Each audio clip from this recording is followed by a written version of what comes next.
Welcome to another edition of Weekly Digest, a production of the Government Information Agency that keeps you informed on what the administration has been doing. I'm your host, Vindu Tumeshwar. Thank you for joining us. In this week's presentation for the period May 10 to 16, new measures to be put in place at NOC. GPL set to energize another substation, and rice production continues to reach greater heights. Thousands of residents in Regions 3, 4, 5, and 6 are benefiting from better quality roads and have improved access to social services as efforts continue to enhance the quality of life. 32 rehabilitated roads in Unity, Veriganing, Mahaika, 15 in Enmore, East Coast, Demerara, 39 in Port Moronjon, East Berbice, Quarantine, 16 in Bath, Woodley Park, West Coast, Berbice, and 15 in Best, Klein, Pordroin will allow improved livelihood for persons residing in those communities, thus improving access to housing, education, health, and other social infrastructure. We believe that as a government, we must address those fundamental concerns that bother the ordinary man on the ground. That may sometimes look very simple. For example, in reflection, the roads that would have been completed, the more than 30 odd roads in this community, our elderly, the school children, all had to use these roads, would have all had various experiences, whether slipping, sliding, or stumping your toes on the road, whether having taxis refusing to pick you up because of the condition of the road, whether having the road flooded out after rainfall, whether having such a situation that the roads became an impediment to the sick, rather than an avenue through which the sick could have been transported quickly to the hospital. So in reflection, it is these community concerns that drove the government to implement a project of this nature. A project that sought to improve the conditions, the living conditions of the people within this community through investment in infrastructure, and in this case, the roads. These roads underwent rehabilitation work which involved cleaning, reshaping, and realigning of existing roadways, drains, and construction of new drains and culverts, which will see improved commerce and trade and increased transportation of goods and services. I call on you to ensure that you build on it, to ensure that it continues. Not to do like some do, to own, to be happy about what we're talking about today, and then allow it to deteriorate and disclaim it, blame it on the government. That must not be our approach. Ladies and gentlemen, congratulations on the projects that you have achieved. There is much, much more to be achieved. And you have right behind you, at the side of you, a government that is committed to utilizing, to optimizing the use of available scarce resources. And don't be bothered. Like I tell people wherever I go, no amounts of cuts will stop us from delivering. You and we can work together for further development. These roads were made possible through the Community Road Improvement Program, CRIP, a Government of Guyana US $18.7 million project supported by the Caribbean Development Bank. It caters for rehabilitation of over 200 community roads, rehabilitation of NDC buildings, training of staff, development of a maintenance manual, cleaning, reshaping, and realigning of existing roadways, drains, and construction of new drains. CRIP has two components: rehabilitation, which is monitored by the Ministry of Housing and Water, and institutional development and capacity building. The latter speaks to the strengthening of the capability of the NDCs and promoting their institutional self-sufficiency. This aspect is supervised by the Ministry of Local Government and Regional Development.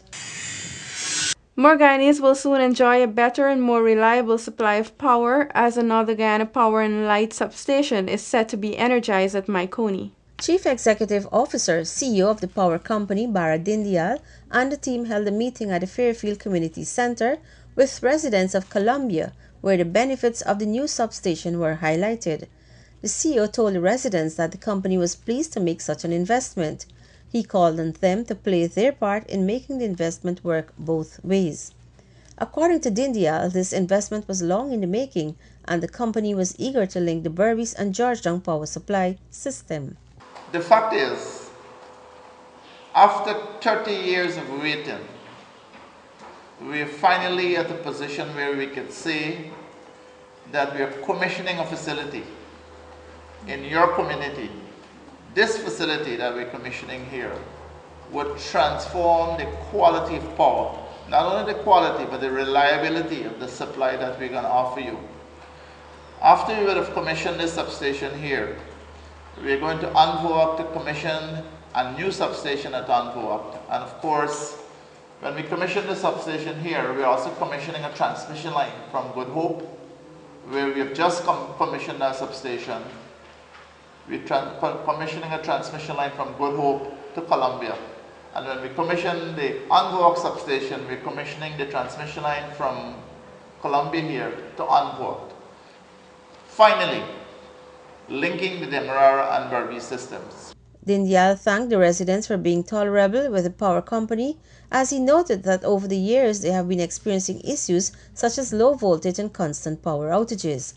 He, however, noted that with the commissioning of the new substation, West Berbice communities will have a two-way supply of electricity in the event of one shutting down. What's going to happen is that West Berbice now would have the ability to receive power either from East Berbice or from Georgetown. And so in the past, when you would have been subjected to either problems at Anvoak or the transmission line between Anvoak and Canefield failing, and supply here being interrupted, you now could receive power from Demerara. Okay? And the completion of this link positions you also, when hydro comes online, to receive power from hydro. Residents would now benefit from better output from their electrical appliances without fear of them being at risk as a result of low or high voltage. Columbia is one of 7 new substations. The remaining 6 are located in South Backlands, New Sophia Liliendal, Good Hope, Friedenhoop, Edinburgh, and Golden Grove. These fall under the US $42.8 million infrastructure development project that also caters for 3 existing substations upgrade and expansion, Anvoak, Sophia, and Canefield, approximately 96 kilometers of 69 kV overhead transmission lines, and the construction of a fiber optic network linking all the substations to a supervisory control and data acquisition center. Constitutional, sectoral, and legal measures are in place to promote equity for advancing the rights of Amerindian people, Minister of Amerindian Affairs Pauline Sukai told the 13th session of the United Nations Permanent Forum on Indigenous Issues in New York. In highlighting Ghana's position as it relates to the theme for the forum, Minister Sukai explained that the Ghana government continues to effect and uphold compliance with Articles 3, 6, and 46 of the United Nations Declaration on the Rights of the Indigenous People. Madam Chair, with regards to Article 3, the government places emphasis on pursuing the principles and practices of good governance and places priority on the indigenous people's rights and development. This was done even prior to the implementation of the UN DRIP in 2007. Evidence of this, Madam Chair, is the enactment of the Amerindian Act No. 6 of 2006, which clearly states an act to provide for the recognition and protection of the collective rights of Amerindians, the granting of land to Amerindians, and the promotion of good governance within Amerindian villages and communities. She also highlighted Part 111 of the Amerindian Act, which outlines the principles of good governance and self-determination at the local village level. The village council has the right to freely determine the direction of their village with regards to social, economic, and cultural development, and their rights and responsibilities for overall development, she informed. Amerindians are free to pursue their political status with any of the national political parties, and they so do exercise this right without interference.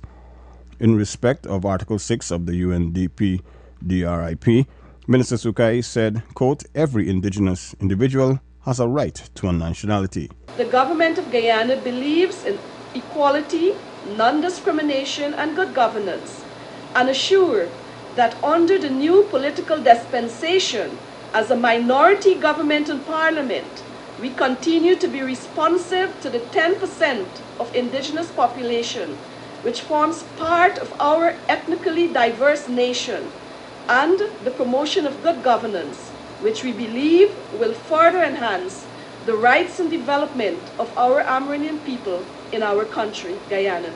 Guyana has established an effective system that ensures that every single birth is registered.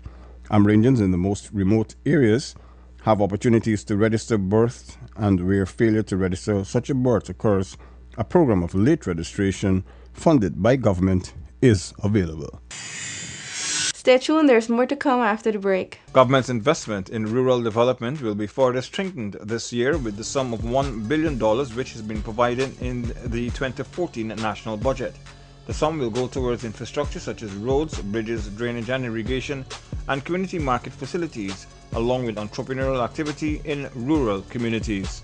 Evidence of government's commitment to the sugar industry, Budget 2014 makes a provision of $6 billion to Gaisuku to help the industry reverse its fortunes. The provision will redound to the benefit of the 18,000 workers and their families, and to the other 120,000 persons directly or indirectly benefiting from the industry. As new measures are being put in place to address challenges at the New Opportunity Corps, the minister with oversight for the facility is urging parents to visit their children at least once a week. Government is not about to shy away from its responsibility in the running of the NOC, and the recent absconding by some students amidst a fury of allegations being made by some other students are being investigated by the authorities. As such, several measures such as a fence aback of the sprawling facility at under Neiman Escriba are put into place with almost immediate effect. Many times when persons abscond, they would basically run to the back and then run into the backlands, if you like. And once they're there, they're very thick vegetation. It's hard to access the place and to get to people who run away at the back there. So we're going to be putting a fence there, and hopefully that would be a physical barrier to prevent people from running away to the backlands. We would also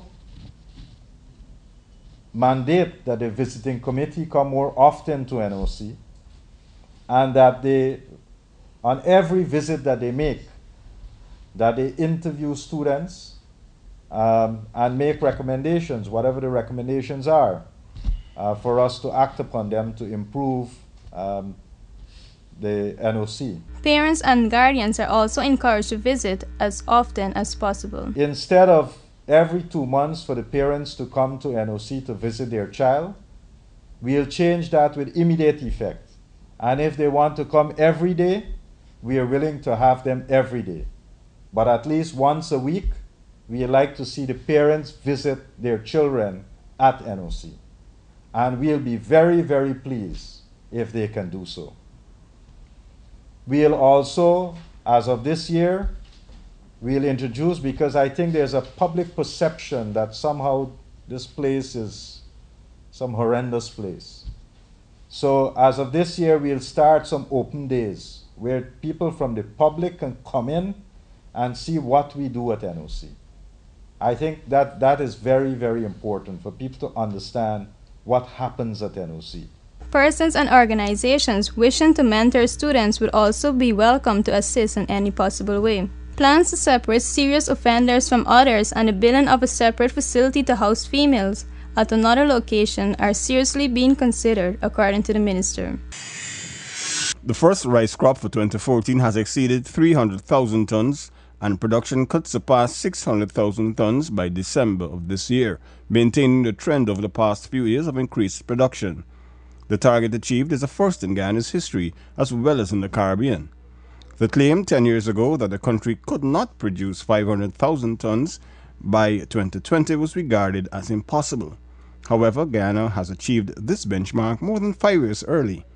In 2013, Guyana produced 535,000 tons of rice.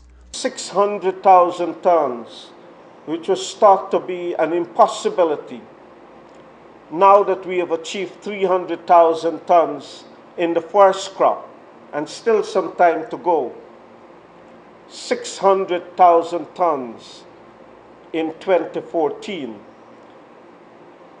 is a real possibility.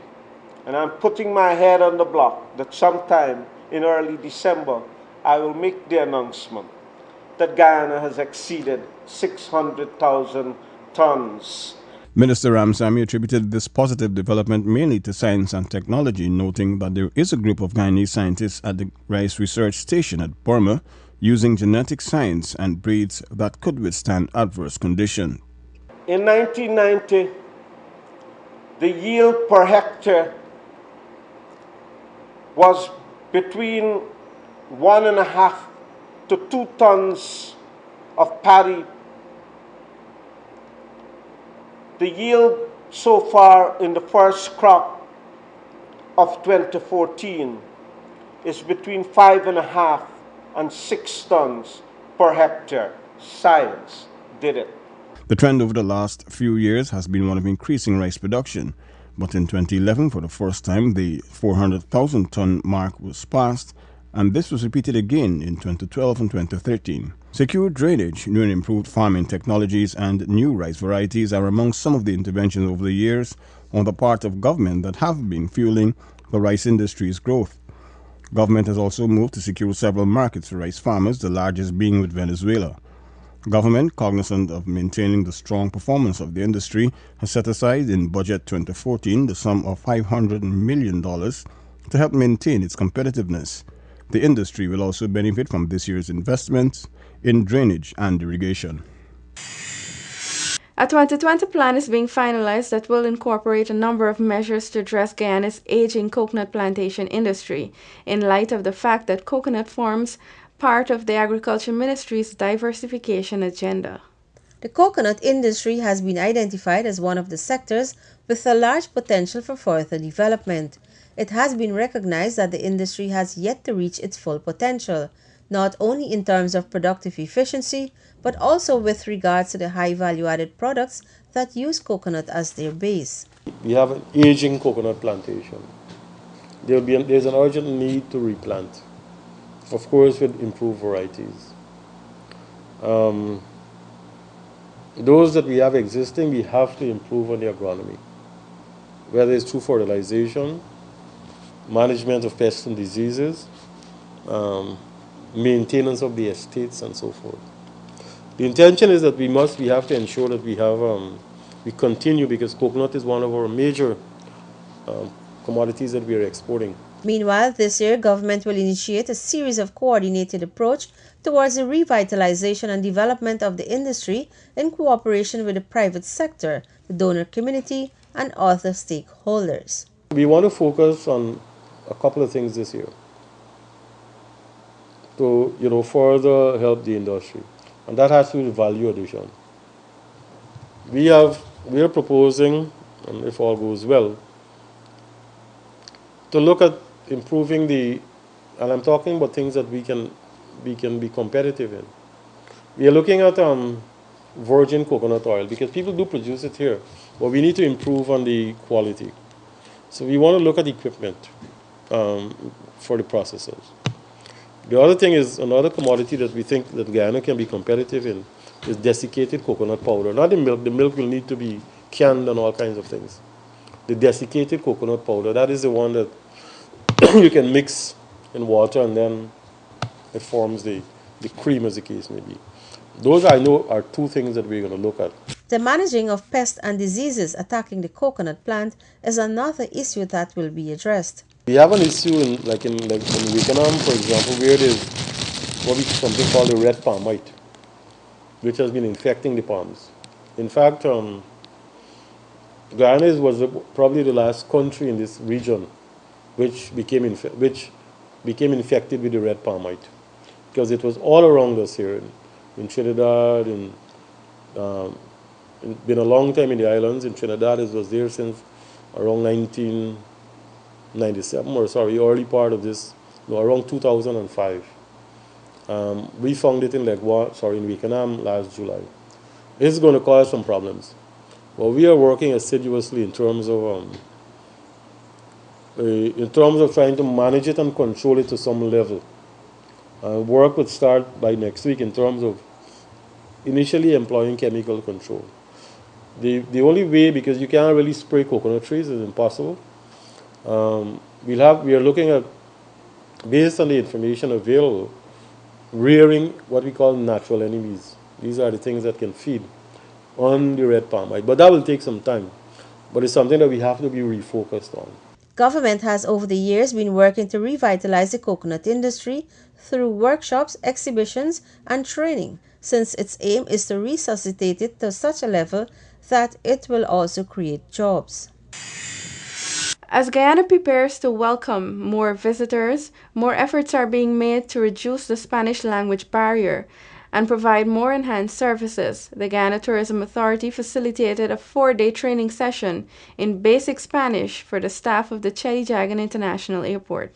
The session, which commenced on May 9th at the CGIA, attracted the participation of a maximum of 30 individuals per session. The training entailed 3 daily sessions, each lasting 2 hours, and targeting different individuals from the various departments to complement their work shifts.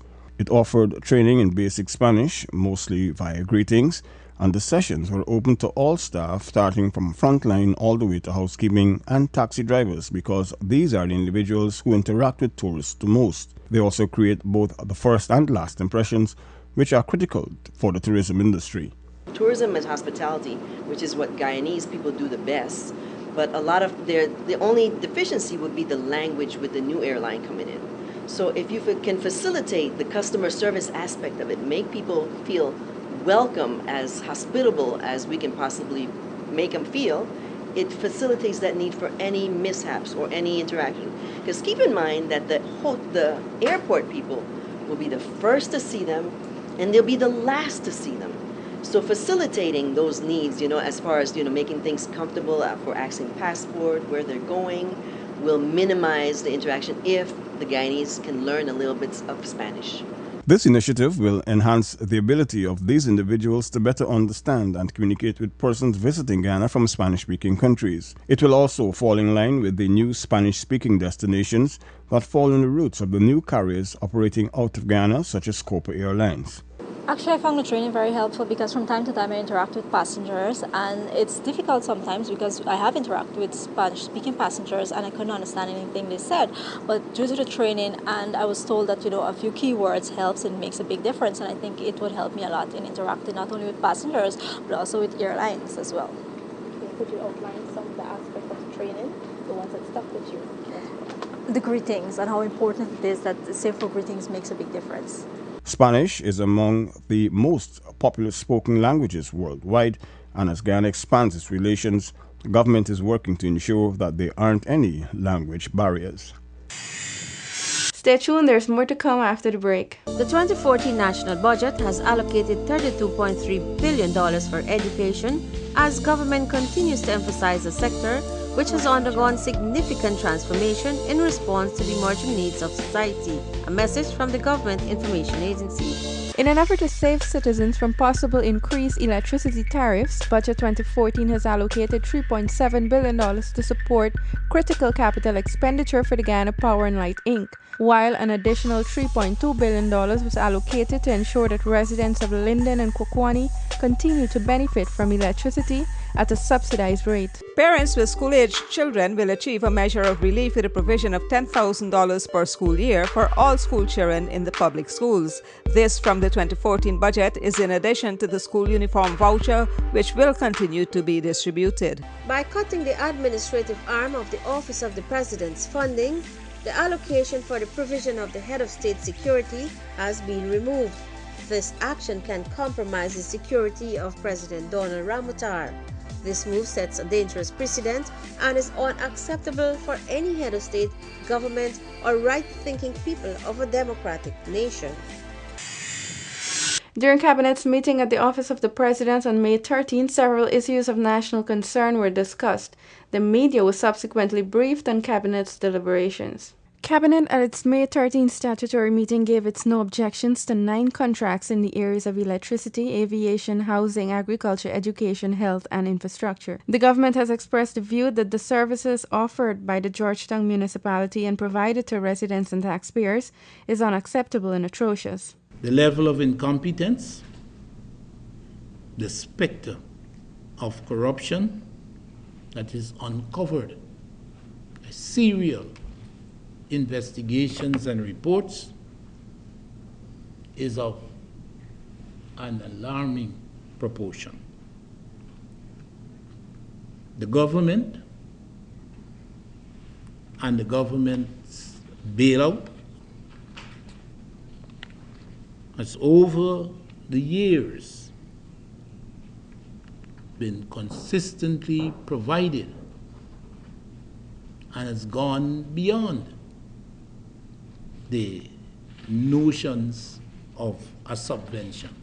The Cabinet Secretary lamented the city mayor's contempt for public opinion and his modus operandi of sheer bullyism. Sadly, his apparent difficulty with recognizing the rejection of Guyanese, rejection of the people, of his old-time PNC brutism, bullyism, and intimidatory behavior and practices. This thing must be in the comrade's genes or something. At his venerable age, to find expression at such a level of society, the mayor no less, is sad. Meanwhile, the government said that the opposition should accept responsibility for the Caribbean Court of Justice ruling in favor of Guyana having to refund US $6 million to the Surinamese company Rudisa Beverages, as they were the ones who refused to pass the environmental tax bill. That bill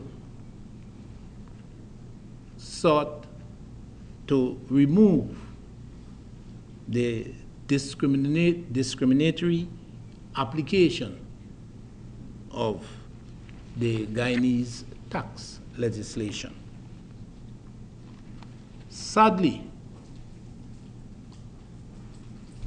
and incomprehensibly, the opposition ultimate stance was to reject the bill and indeed prevent the government's intention in being implemented.